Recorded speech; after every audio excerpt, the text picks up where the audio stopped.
네, 1번부터 보겠습니다. 마치 처음인 것처럼 1번의 시주의 음악성은 아주 음보음수 틀리기만 해요. 두 번째 하는 거예요. 음보는 걸음보자 써서 호흡에 달린 하나, 둘, 셋, 넷. 4음보. 3음보는 세 글자. 나보기가 역겨워 가실 때 고려가에서 사러리 났다. 참산에 사러리 났다. 또는 가실이 있고 덜이고 가실이 있고. 너희들의 눈빛은 저 집까지 가면서 벌어보가더라. 아빠 생각 안 나니? 우리 아빠도 저 짓을 하고 있을까? 자, 그래서 시주의 음악성은 어디서 온다? 음보, 4음보의 정형률을 가지고 있죠. 그러니까 얘는 맞습니다. 여기서 고민하는 학생들이 있었는데 정형률이 있으니까 4음보가 있으니까 얘는 음악성을 설명할 수 있습니다. 두 번째, 함축적인 의미를 파악해 볼까요? 보리밥 풍나무는 어떤 의미니? 자연 친화적 삶을 의미하고요. 금리나 한수도 역시 자연에서 풍요로운 걸 얘기하고 있죠. 그래서 유사한 의미를 시험의 함축적 의미를 통해서 할 수 있고, 함축이 뭐냐면 얘들아, 함은 먹음을 함자, 축은 쌀을 축자예요. 그래서 먹으면서 쌓고 있는 의미야. 예를 들어 여기에 이 똑같은 병인데 여기에 물이 들어가 있으면 이거는 물병이 되죠. 근데 여기에 까만색의 콜라가 들어있으면 콜라병이 되잖아. 그러니까 상황에 따라서 함축적 의미가 달라질 수 있어요. 다음 3번에 화재가 처한 상황 딱 보세요. 바위큰 물가 자연 속에 있죠. 강과 호수니까 자연 속에 있죠. 당연히 처한 상황이 어디 있는 거 강호 자연에 있으면 알 수가 있고. 네 번째, 화재의 심리는 정서를 느낄 수 있어요. 가에서는 가가 모두 다 자연 친화적이잖아. 나만 뭐 들어가 있어요? 유교 들어가 있었잖아. 근데 잘 보세요. 5번을 파악할 때 기본적으로 원래 우리가 앞에서 배웠던 지금 여기 가에 나와 있던 이 윤선도의 만흥은 제 육수에 뭐 나오더라? 내 분수로 누웠게 되냐? 인근의 문해로다가 육수가 있었죠. 근데 여기서 빠졌잖아. 지문에서 빠졌잖아. 그러니까 쉽게 말하면 머릿속에 이게 강호가주다 윤선도의 만흥이 임금에 대한 얘기가 있었다라는 걸 막연히 생각만 하고 답던 애들은 이 5번의 답을 참 못 찾아내는 거야. 일부러 이 문제는 학교에서 내신 문제거든요. 학교에서 어떻게 했냐? 빠뜨린 거예요. 빠뜨렸으니까 5번에 유교적 도리에서 뭐는 없어요? 가에는 유교적 도리가 없는 거죠. 만약에 가를 전문으로 수록을 했으면 이거는 말이 맞는 말이죠. 왜? 마지막 육수에 뭐가 있었는데? 유교적 도리, 임금에 이렇게 있었잖아. 우리 어제 배웠잖아요. 그래서 왜 답이 5번인 줄 알겠니? 그러니까 내신 문제는 모의고사 문제와는 다르게 함정들이 많아요. 그런 걸 잘 디테일하게 봐야 돼요. 그래서 학교 수업을 잘 들어야 되는 거예요. 두 번째, 2번. 윤소도 생일대 주사건데 이 내용은 가를 위한 내용이에요. 여기서 보니까 봐봐. 유배되죠. 합격을 했지만 유배돼요. 그리고 또 어떻게 되면서 또 이배돼요. 이배는 뭐냐면 유배를 이사하는 거야. 똑같은 유배지에 있는 게 아니라 다른 유배지로 가는 거예요. 그렇게 됐다가 이제는 뭐니? 말년에는 해남에 은거하면서 은거가 뭐니? 은둔처에서 아무 일 안 하고 그냥 조용히 지내는 거예요. 그러다 보니 윤석열의 삶이 어떻게 됐겠니? 바로 순탄치 못한 정치 인생. 그래서 그는 말년에서 자연 친화적 삶을 노래했죠. 이런 부분들까지는 괜찮았어요. 자, 이제 3번. 부정적인 현실만 얘들아. 현실은 다른 말 하면 뭐를 얘기하는 거니? 속세에 있는 거잖아. 속세에 있는 건 1, 3, 4, 5 중에서 뭐밖에 없어요? 속세에 있는 거 5번밖에 없잖아. 좋아하죠? 반갑지? 이만할까? 먼산 반갑죠? 알맞게 잘 먹었죠? 얘는 상공 나오고 만성 나오고 있잖아. 그래서 부정적 현실을 드러내는 건 바로 5번. 여기는 좌의적 우의적 또 창작, 황제 5번이 기억에 들어야 부정적 현실을 얘기하는 거죠. 어쨌거나 자연 나오면 속세는 인간 세상은 다 뭐니? 다 나쁜 겁니다. 자, 4번도 얘들아. 이거 자연 친화잖아. 그리고 나무 같은 경우는 자연 친화 플러스 유교잖아. 어디에 떠나온 이미 이건 되게 쉬운 문제였었어요. 떠나온 이미 나오는 사람 얘기고 연적가잖아. 얘는 떠나온 이만 아무 관계가 없죠. 상과 다른 마음을 아는 이신전실고 유유자적은 뭐니? 여유로움을 얘기하는 거고요. 교원영색 이거는 답하면 안 돼. 아까 선생님 답을 알려줬잖아. 말씀도 웃음도 교원하고 영색하는 인간의 모습들. 그리고 물화일체는 자연물과 내가 하나라는 얘기입니다. 같은 말로 뭐가 있냐? 주객일체, 주객일체. 자연과 내가 하나일 때 많이 쓰는 말. 물화일체, 주객일체 이런 말씀입니다. 오매불망은 계속해서 바라고 있는 거죠. 잊지 못하고 바라고 있는 걸 오매불망. 이거 임하고 아무 관계가 없잖아. 이게 왜 그러냐면 그 앞에 먼 배를 바라보니 그리던 이미 오다 한들 반가워 임하라. 그 때문에 헷갈릴 수 있을 때 그 임하고는 달라요. 자, 이제 가장 헷갈리게 했던 5번과 6번입니다. 5번. 이거의 의미를 잘 몰랐겠죠. 도대체 이거 뭐 어떻게 하는 얘기야? 이렇게 되지.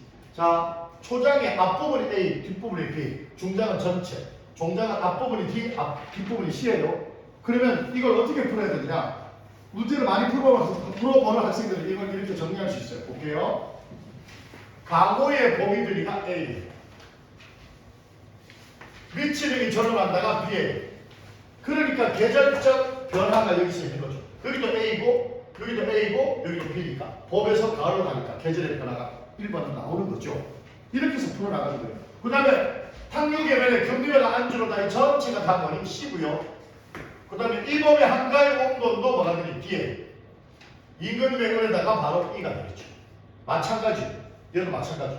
A, B, C, D, E 이렇게 해서 푸는 거예요. 그러면 답이 4번인데 볼게요. 이거잖아요. 이거잖아요. D 볼게요. 이 몸이 한가에 오는 것과 이 몸이 소일거리 하는 건 그냥 이 몸이 하는 거잖아. 자연하고 조화돼서 하는 게 아니잖아요. 그러려면 여기 자연 하나 들어가야지. 그러니까 자연과의 조화라는 말이 틀리게 된 거고 나머지 말들 볼게요.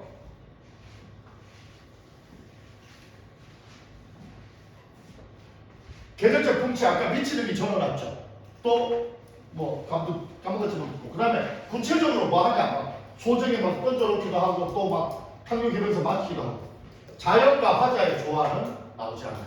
그리고 여건이 있었다는 그대로 똑같이 여건이 있었다니까 인공의 감사가 되겠죠. 이렇게 찾아낼 수 있어야 돼요. 이런 문제는 여러분이 한 번도 접해보지 않았고 실제로 여러분들이 중학교 때 풀었던 문제랑은 단위 자체가 다르죠. 느낌이 다르잖아요. 근데 이런 거 자꾸 연습을 해봐야 돼요. 이렇게 얘들아 어렵게 내야지만 등급이 나오잖아. 등급이. 자 마지막 볼게요. 여기에 얘들아 포인트는 이겁니다. 자연관. 관은 뭐뭐의 관점, 입장 이런 것들인데 그걸 가진 자연관이야. 당연히 거기 뭐라니 금리로가 안주로다 나오고 또 고기마다 살쪄있다 나오고 또 미치는게 절로나죠. 술 한잔 먹으면서 통일로운 거죠. 술 한잔 먹으면서 할 수 있는 거. 얘는 거울 이런 거 안 되고요. 지혜 안 되고요.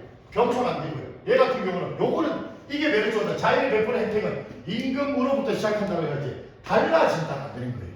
그러니까 덕이 많은 임금은 자연에 대한 혜택을 많이 주고 덕이 없는 임금은 자연의 혜택을 안 준다. 이 말하고 똑같잖아요. 그러니까 학교생이 문제를 낼 때 이 부분을 뭐로 잡은 거야? 아이들에게 포인트로. 그래서 지금 오답에 5번 하나가 되게 많다는 거지. 자연관에 따라서는 이거로 가면 됩니다. 해볼만 하죠? 자, 다음으로 넘어갈게요. 자, 이제 페이지 97페이지인데, 요거는 다른 자습서 참고서에는 없어요. 쌤이 소재 중에서 가장 많이 나오는 걸 발췌를 해봤더니 달이 제일 많이 나와. 왜? 보통 시를 언제 쓰니? 시나 또는 시조 가사를 언제 쓸까? 낮에 쓸까? 밤에 쓸까? 밤에 쓰겠지. 왜? 옛날에는 유튜브나 TV나 이런 거 없으니까 밤 되면 그냥 뭐 뻐꾸기 소리나 안 그러면 그냥 달이나 이런 거밖에 없었잖아. 그러니까 떠나 있는 상태에서 누군가 내 곁에 없는 부재하는 상황에서 입을 그리워할 때는 항상 달이 소재로 보인단 말이야. 그러니까 달이 밤만 되면 제일 환하게 밝아오는 거니까 뭐니 주요 소재로 많이 쓰였어요. 자, 흉곽백변입니다. 달은 고정시간에서 가장 많이 나는 것 중에 하나인데 제일 먼저 흉곽백변 밑줄 인물의 성품을 드러내는 소재로도 많이 쓰였습니다. 이게 무슨 말이냐? 인물의 성품이 달 같아. 동그랗죠? 동그란 건 뭐니? 인물의 성품이. 이 사람의 성격이 동그랗대. 성격이 원만한 거 얘기하는 거죠. 그죠? 그러니까 막 이러면 그 사람의 성격은 못 갖춰. 날카로워. 뭐 송곳 같아. 막 이러잖아. 근데 세 번, 우리 이거 하나 더 사주시면 안 돼. 그야. 저 다 맞췄는데 아이스크림. 선생님 집 좀 사주세요. 팍. 어쨌거나 인물의 성품이 둥글고 원만할 때 달을 갖다 넣을 수도 있어요. 그러니까 이상sem은 달이었다. 원만한 성품 이런 거. 다음 한가편을 달은 기호가 소망의 상징이 되죠. 추석 때 달 보고 이렇게 막 절하고 이렇게 막 합장하고 이렇게 하는데 이렇게 달 보고 막 비는 거예요. 달리기시여 높이 돋아서 우리 힘을 빨리 좀 오게 해줘. 기원과 소망의 상징을 드립니다. 다음 달은 자연 친화적 소재를 드립니다. 달도 있고 나무도 있고 숲도 있고 강도 있고 이렇게 자연 친화의 소재가 될 수도 있고요. 그 다음에 달은 임금을 상징할 수도 있어요. 달은 임금. 여기서 중요한 건 임, 즉 다시 말하면 여성이 남성한테 할 때 임은 없어요. 남자 이름에서 임금을 상징할 때 달이라고 합니다. 왜냐하면 달이 왜 임금을 상징할까? 달은 세상에 유일하게 하나밖에 없죠. 그렇죠? 해도 임금 상징할 때가 많아요. 왜? 세상에 하나밖에 없으니까. 그러니까 해하고 달은 이 작품에서 주로 임금으로 많이 나오는데 경복궁 혹시 가봤니? 서울에. 거기 근정전이라고 있거든. 알고 있어요? 근정전이 뭐 하는 곳이지? 근무하는 거야. 정치를. 거기에서 임금이 조정치라는 다 모아서 거기서 근무하는 거예요. 그래서 일하는 데가 근정전이야. 근정전 저쪽 뒤쪽에 문 한 2개 정도 지나면 중전 계신 곳 있거든요. 왕의 침소. 거기 무슨 전이라고 하는 줄 알아? 안 들어봤구나. 교태전 들어봤니? 중전에 사는 그 건물은 교태전이라고 그래요. 왜? 임금아. 그니까 임금이 막 이렇게 교태부려야만 임금이 그래도 눈이라도 이렇게 한번 보죠. 임금 돼서 보통 전략적으로 결혼을 하는데 결혼하고 난 다음에 뭐 후궁도 두고 막 이러잖아. 수종이 뭐 한 10몇 명 줬다면서. 그러니까 중전은 교태를 부려야 갈 수 있는 곳입니다. 그래서 교태전이라고 하면 여러 가지 많죠. 여기서 상식 하나. 궁궐에 들어가면 근정전을 비롯해서 아까 얘기한 교태전도 있고 수도 없이 많은 건물이 있죠. 몇 개까지 있을까? 몇 개까지 있을까? 차트적으로 하나 좀 좋아요. 거기는 10개에서 99채의 건물만 넣칠 수가 있어요. 그러니까 경복궁이다, 뭐 창덕궁이다, 창경궁이다 이런 임금의 궁궐들은 10개부터 99개까지만 지을 수 있어요. 일반 사대부들 나름대로 뭐 안동 김씨네 뭐 세도가들 그래도 잘 나간다 하는 뭐 영의정급들은 한 채부터 9채까지만 지을 수 있어요. 요거는 사대부. 아무리 자기가 1인 지하, 만인 지상에 여기저기 자리에 있다 할지라도 자기 집은 9채 이상은 지어봤는데 10채를 지었잖아? 그럼 바로 의금부 사서 끌고 갑니다. 죄목은 임금보독죄입니다. 능멸죄입니다. 10채부터는 임금만 지을 수 있거든. 보통 보면 왜 안채, 바깥채, 사랑채, 행랑채 뭐 이렇게 해서 9개 막 돌죠. 외양간까지 포함해서. 근데 10개까지 딱 짓다 불법 춤추겠다 그러면 누가 꼰지르잖아? 그러면 의금부에서 임금이 나가서 임금 앞에 불러서 너는 왜 10채를 11채를 지었느냐? 죄송합니다. 자나 저거를 효수라고 해서 모가지 딱 달아서 다는 게 있거든요. 효수시켜 만일의 근본으로 삼아라 이래요. 그래서 아무리 권세가 많아도 10채 이상은 못 지어요. 오케이? 그래서 왜 우리 안동에 어디 뭐 가거나 민속촌 이렇게 큰 대감집 가잖아? 아무리 세봐도 9채를 넘어가지 않아요. 오케이? 임금도 10채부터 9채까지 못 지는 이유가 있어요. 왜? 100채부터는 다른 사람이 짓거든. 누구? 황제. 어쨌거나 110에서 99채까지는 뭐니? 꽤 많은 거잖아. 집이 아파트가 99개예요. 102동, 103동, 202동 이렇게 뭐 300개 이게 99개니까 되게 많죠. 민호처럼. 그래서 얘들아 구를 중복한 게 뭐니? 구를 중복한 게 이거죠. 그래서 나온 게 뭐니? 구중궁궐이라는 거야. 여기서 나온 거야. 그 깊은 구중궁궐에서 내가 얼마나 당신을 이렇게 나오는 거 있잖아. 구중궁궐 할 때는 구가 중복된 거야. 구중궁궐. 100채부터 10은 안 나와요. 999채까지는 누가 지어? 천장, 만성을 가진 황제만이 지을 수 있어요. 중국은 걔네들이 여기 장안을 중심으로 해서 이게 황제면 그 주변에 있는 토국들한테 왕이라는 직함을 줘요. 그래서 우리가 옛날에 사대주의 할 때 우리도 중국의 황제 밑에 있는 왕으로 인정이 됐으니까 맨날 가서 조공 바치고 이랬던 거야. 사실 우리가 막 역사 이렇게 기록하면서 우리만의 주체적인 이렇게 하지만 실제 뭐 시리즈나 뭐 세종실록이나 뭐 무슨 역사책을 보면 중국에 계속해서 굴욕적인 것을 했다는 게 나와요. 어차피 왕은 황제 밑이니까. 오케이? 그러니까 100채부터 999채까지는 누가 지어? 황제만이 지을 수 있어요. 그래서 왜? 자금성 혹시 너희들 베이징에 자금성 가봤니? 안 가봤구나. 저는 안 가봤어요. 갔다 온 사람에 의하면 그 가이드가 이렇게 깃발을 들고 자 여기 나라 그러셨어요 쫄쫄쫄쫄 따라서라 하면서 이거 하잖아. 그 깃발 놓치면 그 안에서 굶어 죽을 수도 있대요. 그 집들이 다 비슷비슷하니까 그 깃발 놓치면 막 못한대. 그러니까 하루 종일 돌아다니는 구경을 다 못하네. 999채니까 대단하죠 위협이. 황제가 천체를 지었어요. 살아남을 수 있을까 없을까? 없어요. 천체부터 무한대까지. 이 무한대 표시 맞아? 천체부터 무한대까지 지을 수 있는 사람이 있어요. 누구니? 오, 황, 상제. 왜 황제라고 하는지 아냐? 황제. 여기서 따온 말이에요.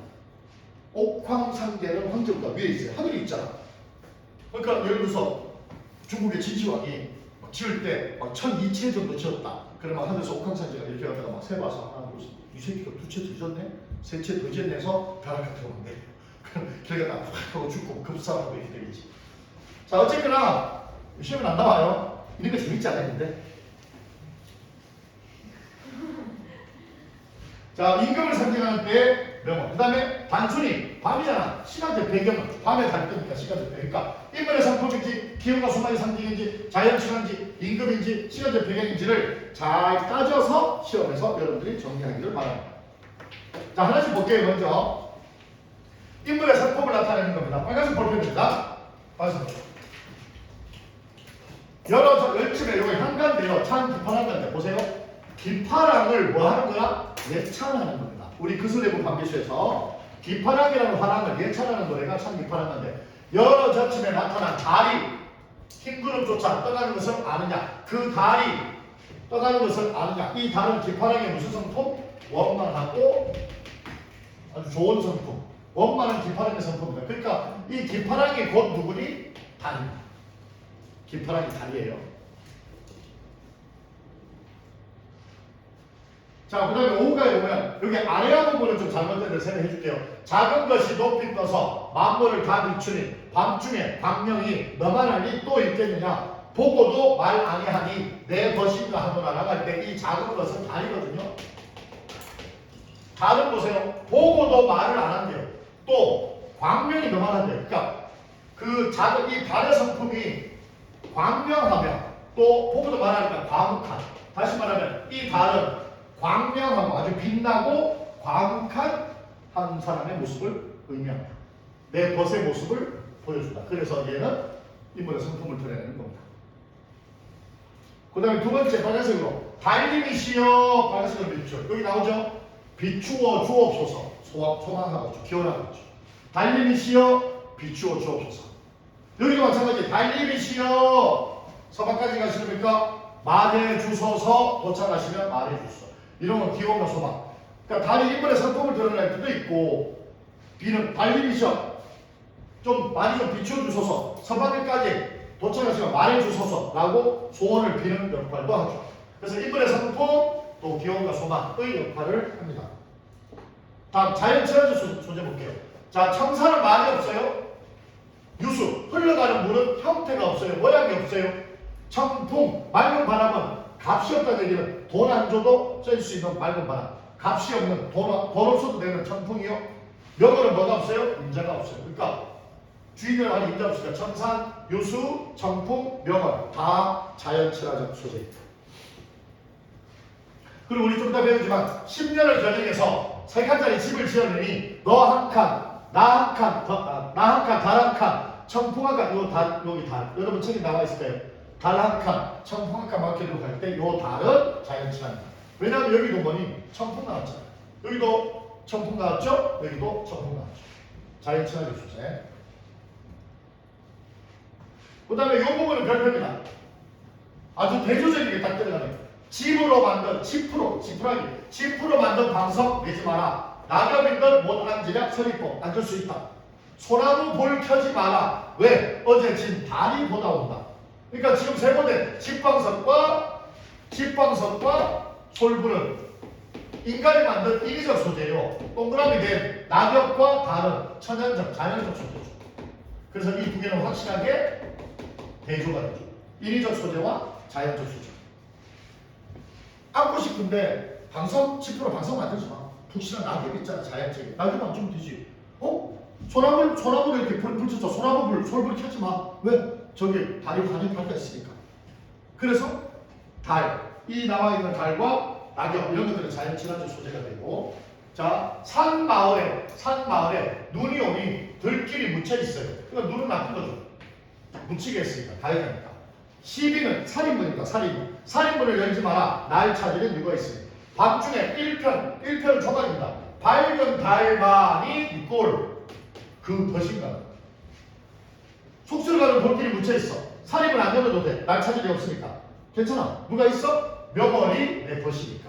그러면 뭐니? 자연이 내 벗이다. 자연 친화.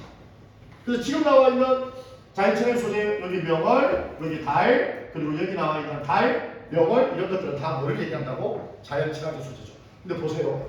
아까는 다 2개씩인데 이미 성품을 드러낸다. 그리고 이미 다른 거 기울여 소망이 돼서 2개인데 얘는 벌써 잔뜩 있죠.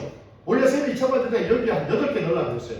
근데 4개만 넣어도 충분할 때 있어서 다른 자연 친화적 소재가 제일 많아요. 다음 4번째.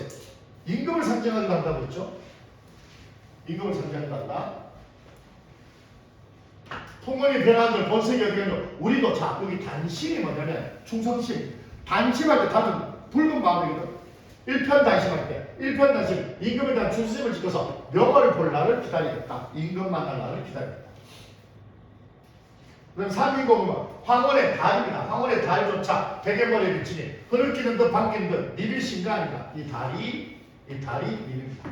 황혼의 달이 흐느끼는 듯 반기는 듯 니빌신가 아닌가. 여기도 임금. 다음 시야적 배경 나타날 때는 단순히 뭐니? 서울 밝은 달, 밤을 얘기하는 겁니다. 동짓달 기량인 밤할 때 이 달도 그냥 밤을 얘기하는 겁니다. 시야적 배경. 이런 건 잘 안 나오는데 아까 얘기한 자연 친화나 임금 또 성품을 나타내는 거, 조망의 대상 이런 것들은 정말 잘 나와요. 자, 꿀팁도 하나 좀 알려줄게요. 넘겨서 99페이지. 우리 책 여기 나와 있는 옆에 99페이지에 별표합니다. 시험에 아주 잘 나와서 정리를 해줍니다. 강 혹은 물. 자, 시조에서 강 혹은 물이 나왔다 라고 했을 때 시도 마찬가지입니다. 흘러가는 강이나 물이 딱 나왔잖아. 요게 흐름이 강조되잖아. 그러면 역사입니다. 뒤에 잘 나오나요? 선생님 이거다. 흐르는 것이 강조되면 우리의 역사, 우리의 문화 좋은 겁니다. 강물이 흘러가는 건 우리의 역사가 끝없이 펼쳐졌다 이런 얘기거든. 이육사의 광야에 보면 비로소 큰 강물이 길을 열었다 하면 그 강물은 뭐가 돼? 우리 민족 역사예요. 박두진의 강투라는 작품인데 거기 보면 그날 강물은 숲에서 나와 흐르리. 강물이 흐르리죠. 그럼 뭐니?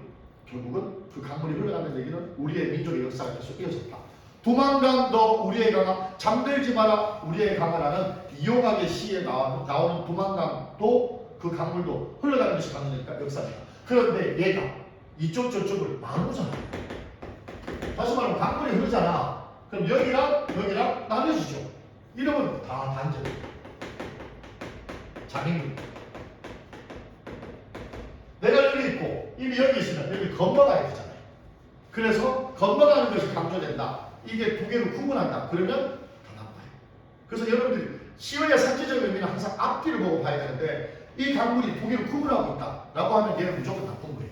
단절과 장애물의 의미. 근데 이게 막 흘러가는 게 강조돼. 그러면 이건 역사가 좋은 거죠. 두 번째, 여기 나오나요? 눈. 스노우입니다. 스노우. 하늘에서 펄펄 내리는 눈은 거의 대부분은 이겁니다. 다 만지는 촉각이죠. 촉각적인 이미지 때문에 말이에요. 아까도 산촌에 눈이들이 할 때 돌길이 묻혔을 할 때 눈 때문에 돌길이 묻혀 있잖아. 그러니까 눈은 되게 촉각적, 만지면 차갑잖아요. 그 차가운 이미지를 통해서 얘는 시련, 안심, 고난, 역경 이런 것들이 됩니다. 그런데 눈은 눈으로 보면 어떻게 돼요? 하얗죠. 시각적으로 보잖아요. 그러면 얘는 순수, 고결, 하얀 눈 속에서 이렇게. 그리고 눈이 하얀 것이 강조되면 좋은 거, 차가운 게 강조되면 나쁜 거. 이건 선생님이 지금까지 문제를 쭉 풀면서 이때까지 너희들의 강의를 하면서 수없이 많은 문제 속에서 발견한 내용들입니다. 이걸 그냥 너희들이 머릿속에 외우고 있다가 앞뒤 상하 보고 바로 적용을 하면 돼요. 그런데 그렇게 되지 않는 예외도 분명히 있어요. 내가 했다고 해서 야 이거 100% 이거 아니야. 그거는 100%가 없어. 얘들아 알고 있니? 이것도 우리가 잘 먹는 오뚜기 카레도 1988년도에 이게 표준화했어요. 이 오뚜기 카레 만드는 회사가 88년 이전에 설립된 회사야. 그러니까 오뚜기 카레 이렇게 하잖아. 근데 이게 88년 이후에 표준어법이 개정됐어요. 뭐로? 오뚜기로. 뭐와 하다라는 말을 붙은 것 중에서 이라는 접비사를 붙여서 오뚜기로 바뀌었어. 그러니까 쉽게 말하면 이게 예외가 됐죠. 그러니까 그거는 내가 딱 이게 이렇게 쓰였다는 것은 아니다. 근데 봐봐. 내가 내 입에서 100%라는 말 나오잖아. 그러면 그건 진짜야. 아까 선생님이 100%다라는 말 기억나니? 뭐가 100%라고 했어? 뭐가? 술자라니까. 술을 나오면 100% 풍류입니다. 술이 고전에서 나쁜 건 없어요. 생각해봐. 옛날에는 뭐 제비거리가 하나도 없는데 오직 사대부, 보통 사대부들이 그걸 쓰잖아. 사대부들한테 유일한 민원은 술밖에 없었어요. 그래서 술 나오면 100% 풍류라는 거 꼭 알아줬으면 좋겠고, 요런 것도 나눠줍니다. 자, 소재로 가볼게요. 선생님 이런 말 하는 게 부담되긴 하지. 왜냐면 지금 촬영을 하고 있잖아. 저기 10년, 20년 남을 건데 혹시나 다른 작품이 될 때 술에 빠져 죽다 이러면서 나쁘게 나올 수도 있겠지만, 자 그래서 주제별로 봅니다. 자연천을 하면 현강주입니다. 강산 나옵니다. 강과산, 강과 호수 나옵니다. 강, 흰 갈매기, 백군의 흰 갈매기입니다. 명을 아까 했었죠. 산과 강, 청산 이런 것들이 소재로 나옵니다. 주제별로 보면 자연천의 소재에서는 강산, 백구, 명월, 강화, 청산, 산수 이런 것들이 많이 나옵니다. 현관편을 위치합니다. 외우세요. 외우는 게 좋을게요. 다음 두 번째. 넘겨도 되니? 넘겨도 될까요? 다음 우국지장이나 절개를 드러낼 때 보통 많이 나오는 게 이제 바위 많이 나고 안 흔들리니까 대나무, 그리고 저 임금이 있는 곳이 서울이거든. 한양에 삼각산이라고 있어요. 삼각산은 지금 북한산을 얘기하는데 삼각산 나오면 절개 나올 때가 많이 있어요. 그 다음에 꽃인데 얘는 항상 뭐를 수반하느냐? 얘를 수반해요. 그러니까 바람에 지는 꽃, 그러면 바람은 뭐가 돼요? 안심이 돼요. 꽃은 뭐가 돼요? 중심이 돼요. 각종 매화라든지 각종 국화가 나왔잖아. 그러면 그런 것들은 다 바람과 서리 이런 것 때문에 그렇죠. 자, 낙낙장송은 낙이 떨어질 낙자거든요. 낙이 떨어져. 그러니까 낙낙은 떨어지고요. 원래는 락이에요. 근데 두껍기 때문에 가지가 워낙 이 나무가 오래돼서 계속해서 가지가 위로 못 가고 그 중력의 무게 때문에 한 600년, 700년 된 나무가 어떻게 되냐? 가지가 아래로 이렇게 쳐지는 거예요. 떨어질라. 그래서 가지가 아래로 쳐진 오래된 소나무를 낙낙장송이라고 해요. 보통 낙낙장송하고 거의 대부분 중신을 얘기합니다. 새한보전한테 새는 가늘새, 한은 차가운 한. 차가운 계절에 피는 절개. 그 다음에 구름 이런 것도 나쁩니다. 눈 이런 것도 나쁘고 달 좋고요, 방문 좋고요. 그래서 눈, 구름, 바람과 함께 다른 자연물 소재들이 나오면 얘는 절개가 혹은 우국지정을 하면 국, 나라를 걱정하는 건데 국이 임금을 얘기할 수도 있죠. 그래서 우국지정, 임금 걱정 도입니다. 요 내용을 정확하게 알고 있으면 도움이 될 거예요. 자, 다음 다 있죠? 다음 연정가인데 연정가는 사람을 이야기하는데 거의 대부분 연정가는 다 여성입니다. 그래서 작작 이상이죠. 옛날에 조선시대 때는 여인들에게 이름이 부여되지 않았어요. 족부에 들어간 이름을 없고 그냥 집에서 편하게 부르는 이름이에요. 그러니까 유교적 입장에서는 여인들 같은 경우에는 뭐가 없어요. 이름이 없어요. 얘들아, 너희들 할아버지 할머니 돌아가시나 나중에 너희들 아버지 돌아가시잖아. 그러면 뭐를 쓰는지 아니? 여기다가 지방을 쓰거든요. 지방을 써요. 거기 보면은 뭐 학생 누구 아빠 성 들어가고 학생 누구씨 뭐 현고 이렇게 쓰거든. 근데 엄마 거는 아빠는 그렇게 들어가는데 엄마 거는 그냥 성 하나밖에 안 들어가요. 뭐 이씨, 김씨 이렇게밖에 안 들어가. 그러니까 아직도 우리 유교 문화의 제사상에는 여자가 죽으면 그 지방에서조차 뭐를 받아요? 그런 혜택을, 불합리한 그런 혜택을 받는다는 거죠. 쉽게 얘기하면 조선시대에 우리가 알고 있는 사람 중에 5만원짜리 있죠. 5만원짜리 누구지? 이름이 신사임당이죠. 그럼 성이 신씨고 이름이 사인당일까? 그렇게 알고 있는 경우 많죠. 사인당은 호예요, 호. 백범, 김구할 때 백범이 호이듯이. 그러니까 율곡 엄마는요, 그냥 신치야. 이름 아무도 몰라요. 어릴 때 부르는 이름이 있겠죠. 근데 그냥 신치예요. 근데 사인당을 원래 정확한 호칭은 사인당 신치가 정확한 호칭이에요. 규어가를 썼던 허난설어는 난설헌 허씨예요. 복명일기를 썼던 어유당 남씨. 그러니까 앞에 호가 있고 무슨 씨밖에 없는 거야. 이름이 없어요. 사대부들은 다 이름이 있는데 왜 그럴까? 족보 때문이에요. 족보에 여자가 안 올라가거든요.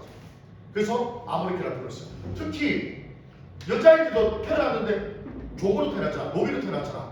그러면 아무 이름을 갖다 붙이는 거죠. 이름이 중요한 게 아니니까 부르기 편한 게 애가 3월에 태어났어. 그럼 이름이 뭐야? 얘 3월아 많이 들어봤죠. 사국에서 3월아 4월이면 4월아 5월이면 5월. 그다 태어나 5월아 6월아 이걸 얘들아 이렇게 하는 애들도 있더라. 6월 이거 아니다. 탈락이다. 15월은 안 된다. 10월이다. 그래서 6월에 태어나면 6월은 아니라 6월아 이렇게 되는 거야. 근데 7월이 넘죠. 7월이 넘잖아. 왜? 77 맞아 보이잖아. 8월이 넘어요. 왜? 88에 보이잖아. 그 다음부터 9월아 이렇게 들어갑니다. 남자애가 태어났어. 남자애가 막 우와 돌을 여기 있는 돌을 이렇게 돼서 이렇게 옮기나. 걔 이름 뭐야? 돌체조. 돌체조. 그 때는 막 마당을 막 기가 막히게 써가지고 마당 잘 쓰는 걔 이름은 뭐야? 마당세조.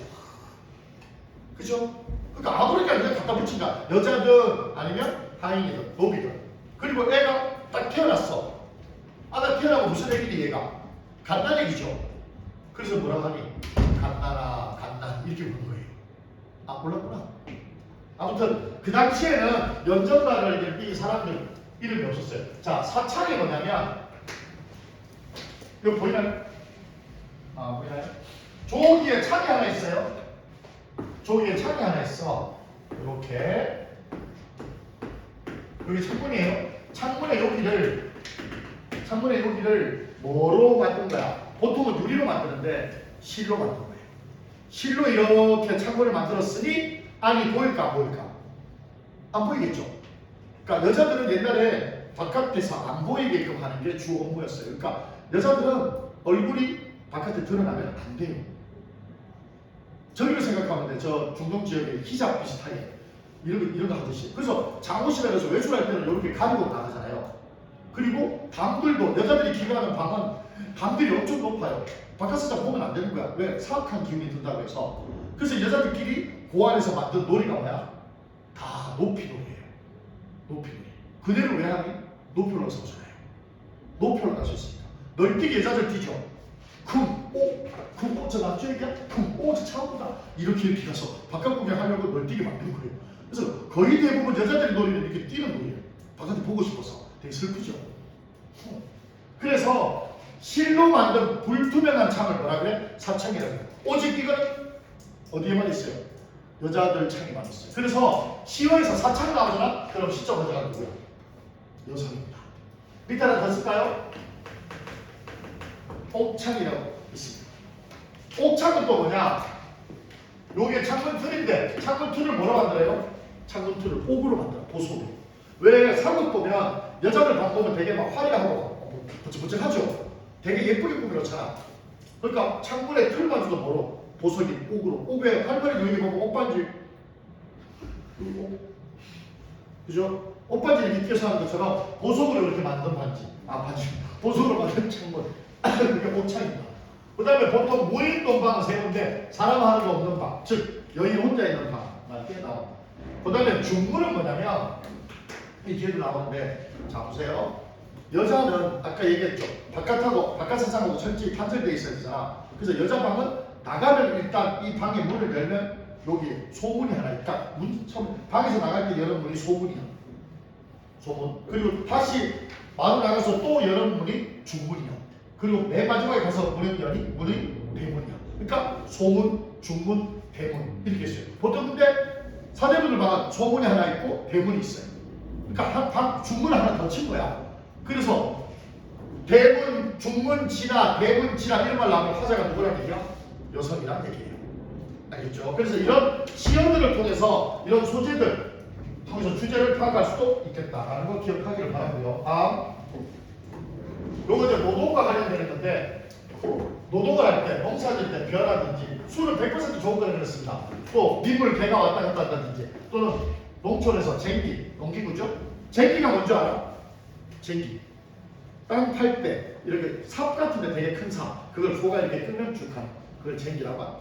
자, 그래서 그와 관련해서 이런 각각의 소재별로 또는 주제별로 이렇게 마인드맵처럼 해놨습니다. 요걸 여러 번 봐야 된다, 여러 번. 알겠죠? 네, 쉬었다가가 아니라 잠시 끊었다가 바로 이어갈게요.